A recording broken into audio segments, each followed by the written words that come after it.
We've seen storms obey him, the blind receive sight, and even the dead rise. But the miracles of Jesus don't end there. In this final part, we uncover more powerful moments that reveal his authority over nature, provision, and life itself. Each miracle is a signpost, a declaration not just of power, but of purpose. Come with us to the shore, the road, the garden, and behold what happens when heaven touches earth, because when Jesus speaks, creation listens, and those who trust him are never the same. After a long night of fishing, the disciples caught nothing. They were tired, frustrated. Then Jesus appeared on the shore. Throw your net on the right side of the boat. It didn't make sense, but they obeyed. Obedience often begins where understanding ends. And then, suddenly, the net filled with fish. So many, they couldn't pull it in. It is the Lord. Peter jumped into the water, rushing to Jesus, because love runs toward the voice it knows.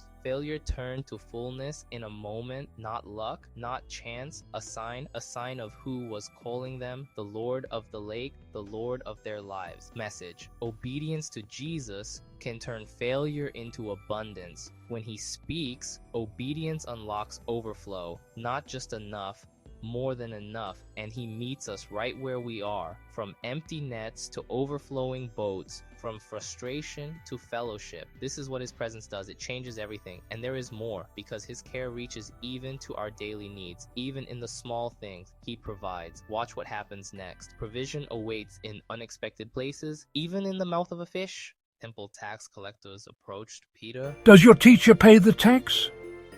Jesus then told him something unusual. Go to the lake, catch a fish, and you will find a coin in its mouth.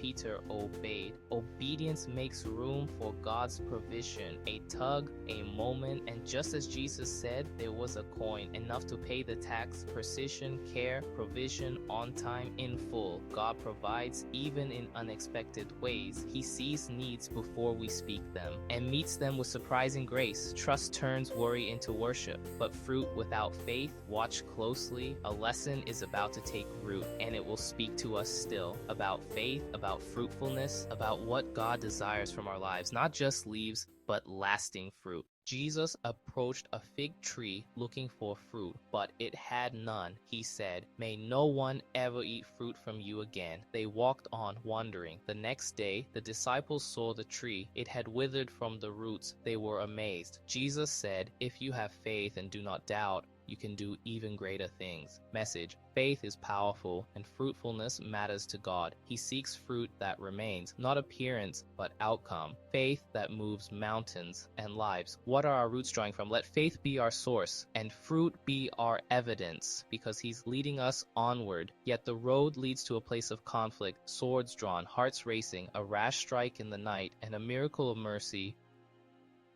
in the midst of chaos. He does what only he can do. He heals.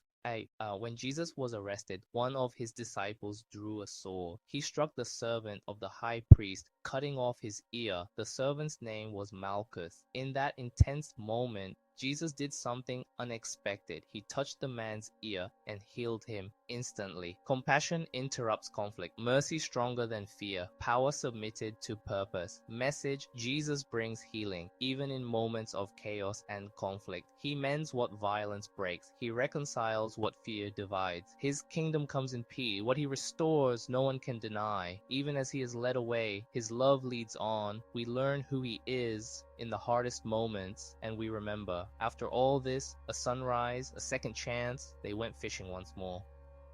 "Have you caught anything?" "No," they answered. "Throw your net on the other side," and Grace repeats too. Once more, they caught nothing. Then, again, a huge catch. They realize it was Jesus, a meal, a meeting, a mercy. Even after failure, he restores and provides again. He gives what we cannot earn and calls us forward again. Not just provision, restoration. Message: Jesus gives second chances again and again, grace upon grace, new mercies with the morning, from the sea to a celebration. Joy fills the air, but a problem is about to spill into view. The wine has run out. She brings it to him and tells them what to do. At a wedding celebration, the wine ran out. This was a big problem. Jesus' mother told him. At first, it seemed like he would not act, but then he instructed the servants, fill the jars with water. They obeyed. When they drew it out, it had become wine.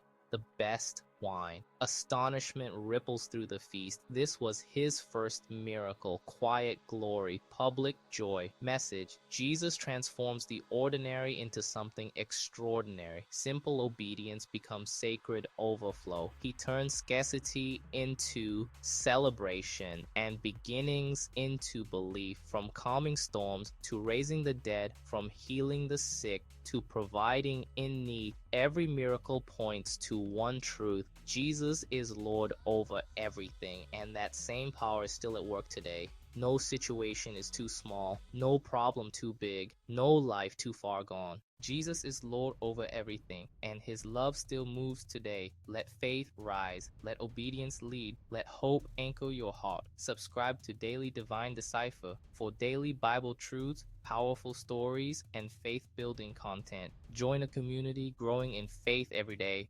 Share this with someone who needs hope, because with Jesus, nothing is impossible. See you tomorrow.